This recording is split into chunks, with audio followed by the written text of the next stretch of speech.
Hi, I'm John DeVore. Welcome to the channel. Today is a little bit of a catch-up. I want to talk a little bit about what's going on right now, why it's not going to be a record review because the system is tied up a little bit, and I'm going to get to that in a second. But first, just a little bit about the last video. The vast majority of you understood what that video was on many levels.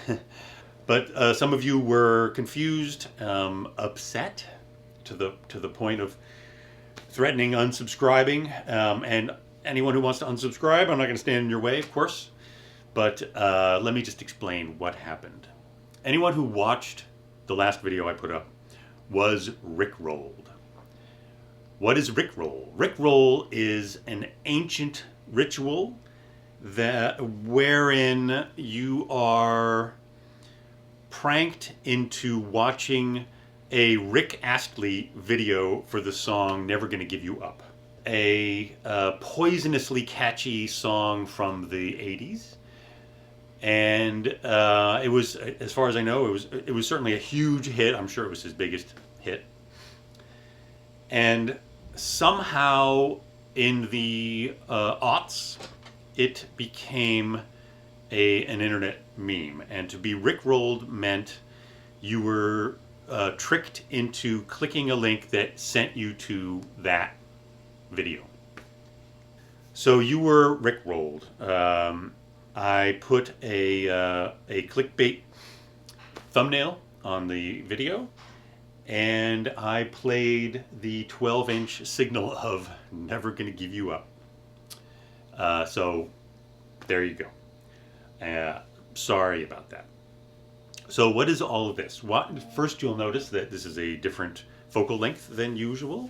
I wanted to show you what's going on. So this, aside from Orville taking a bath, this is now what's connected to the hi-fi in my office. The source is my MacBook running Logic. So I have mentioned this a couple of times. So my sister and brother-in-law are they're both musicians in Brooklyn, living as musicians, making a living as musicians, which is no mean feat. And they have a group. It's a string quartet called Seven Sons. And it's all, well, generally speaking, it's all original music composed by Earl, my brother-in-law, who is a violin player. My sister is a cellist. And then along with those two instruments is another violin player and a viola. So that is a classical string quartet. They've put out a couple of albums at this point. The last album they put out was a cover of a rather important, if you're a nerd within the genre, a pretty important metal album by a band called Dillinger Escape Plan. If you are a metal nerd, math rock nerd, then you may have heard of them.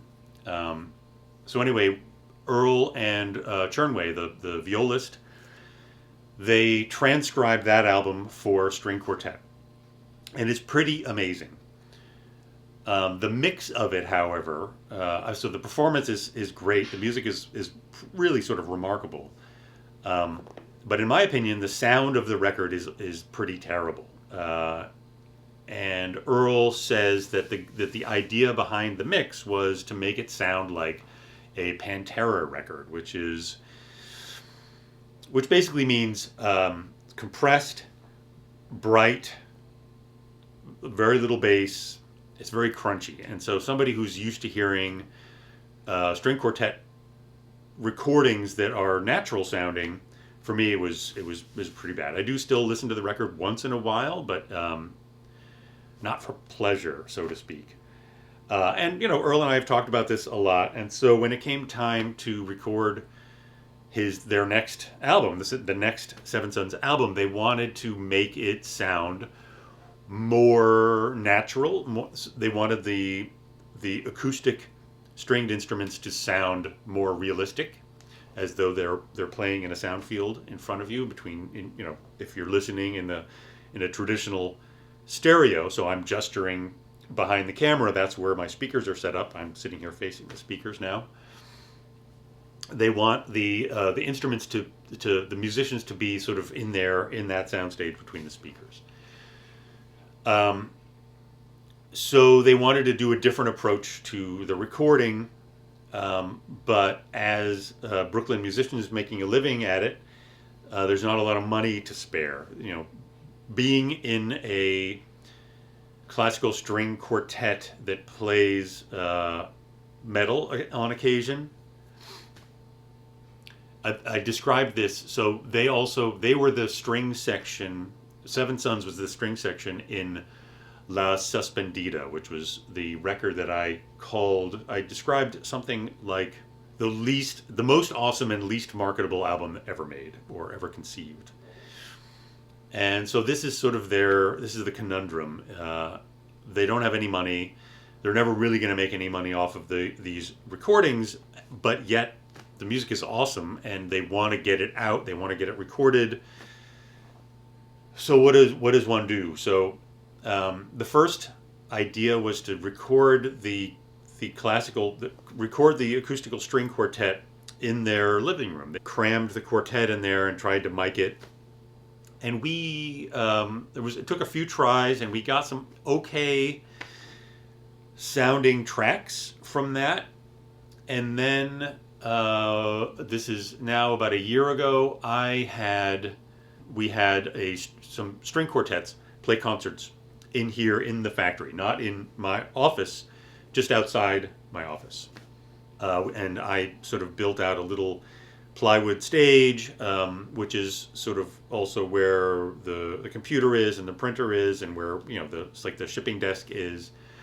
But that gets cleared out, and a string quartet can fit on there, and an audience of 70 or 80 can comfortably sit and enjoy music. And the sound was fantastic. And so I did a test recording of one of those quartets to see if I could capture realistic string tones, and I could. So we moved the recording to here. So all of the string parts, all of the string quartet elements were recorded here at DeVore Fidelity Factory. These elements, so the recording, the album that Earl wants to release is a single piece with 4 movements, which is a classic. It's a traditional classical compositional mode. A string quartet.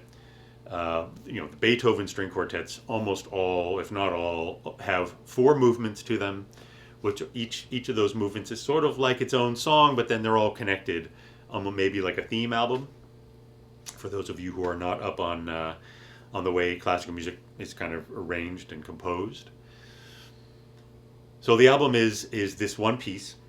So we captured all of the tracks, all of the acoustic tracks.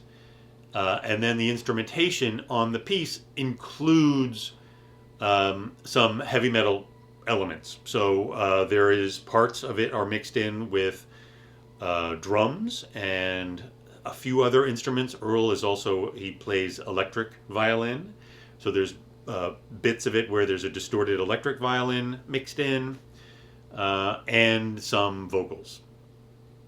It's a complicated mix. Looking for an engineer to do the mix. In the meantime, I got all of the recorded tracks, so it's over 50 tracks here. I loaded them up onto Logic on my computer. I am all the tracks are here. I can listen to each individual track just to hear. The idea is I want to hear what the potential is of the mix. And so the potential is always, of course, it's going to be limited by the quality of the captured tracks.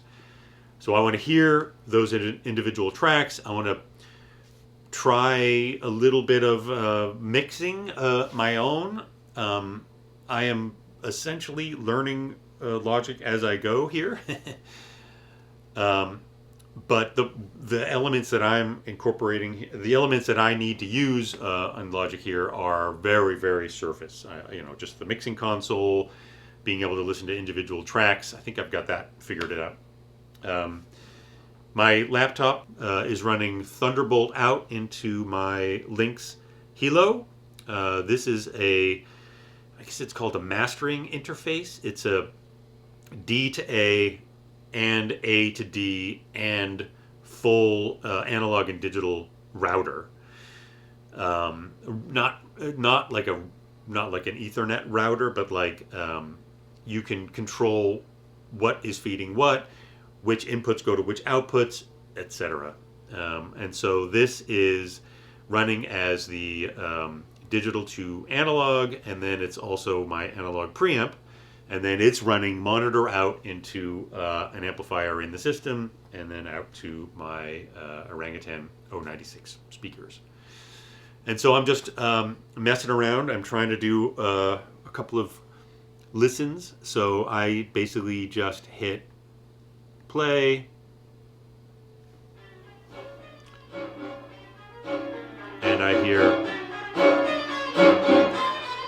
that's just a little bit of fully unmixed string quartet happening there, completely off mic, so it probably sounded horrible. But anyway, that's an update. I'll put a few links down below so you can sort of understand what I'm talking about. I'll link to the La Suspendida recording, which is an amazing recording. It's good sounding. It's a stunning piece of music. It is an operatic free jazz metal composition that is truly stunning. So I will link to that. I will link to the Dillinger Escape Plan cover by Seven Sons, and to a recording and to a music video from that album that I shot and made. That's kind of fun as well. Anyway, that's what I've been doing. Me and the boys. Sorry, not sorry about the rickroll. You have to admit it's a catchy song. Now you guys are going to have that in your head. That I am sorry about. Thank you for watching, and I'll see you at the next video.